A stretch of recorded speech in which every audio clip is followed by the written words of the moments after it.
All right, gentlemen. Sorry I skipped you. So I cut this one here. It looks a little rough, just because it skipped a little bit, and there's some dust on the inside there. Basically cutting with what the fuck are they? I'm cutting with not one-time use, but like you're not gonna use these a bunch. They're use them till they're done kind of thing, and done's pretty quick. I'm cutting. So we cut this main RTV port. Best way to describe it is an RTV port. So what we're gonna do here is I'm gonna add semi-rigid tubing. You ever see the plastic tubing at Home Depot where it's got like a wire mesh running through it? Just a little chunk of it there, just to sure that up, and then it's gonna get high heat food service grade silicone around that edge, and then also we're going to apply it inside, and then we're going to fill that spot. It's going to get a plastic, imagine like a crosshair, so something bisecting the rough circle here, and then meeting in the center. It's going to get like a plastic. The best way to describe it is like it's a structural element, and then fill the rest with the high heat silicone. And then continue to add to it. Basically what's going to happen here is this is going to be our access point here. And from, I don't have the older reaction chamber out here. I'm cleaning it out. It's pretty funky. The syrup is tough. It's not, my experience with mycology was, for lack of better phrase, shit-loving mushrooms. And mycelium and liquid cultures and everything like that.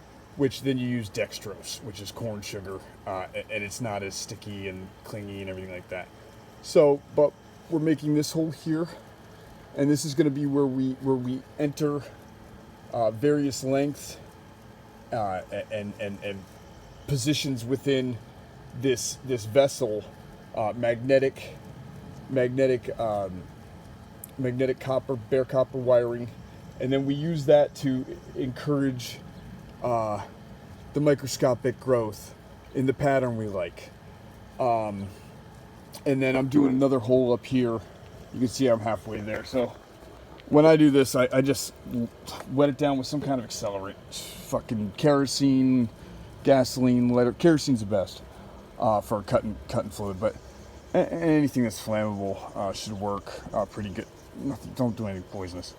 So then these holes are going to get reinforced. This one here is going to be, so we're going to have a water level sensor in there, and then additionally we're going to have a fill line from a changeable sterilized container, that'll basically contain more water and more fresh maple syrup, depending on what we need, depending on what the sensors are telling us, depending on what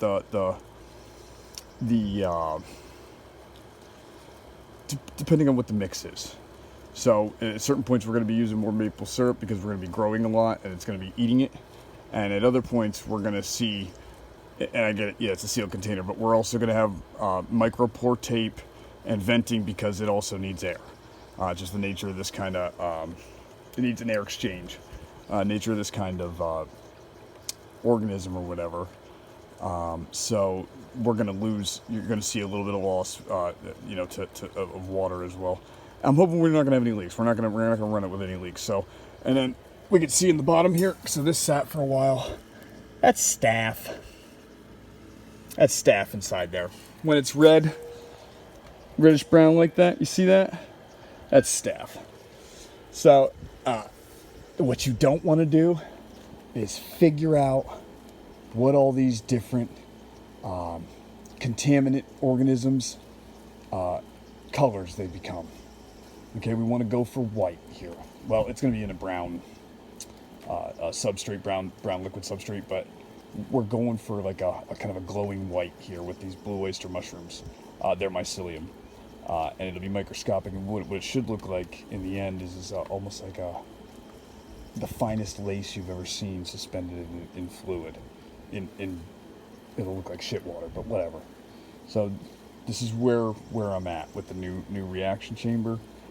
I figured I owed it to people to kind of explain it a little bit better, and we're going to go through this step by step.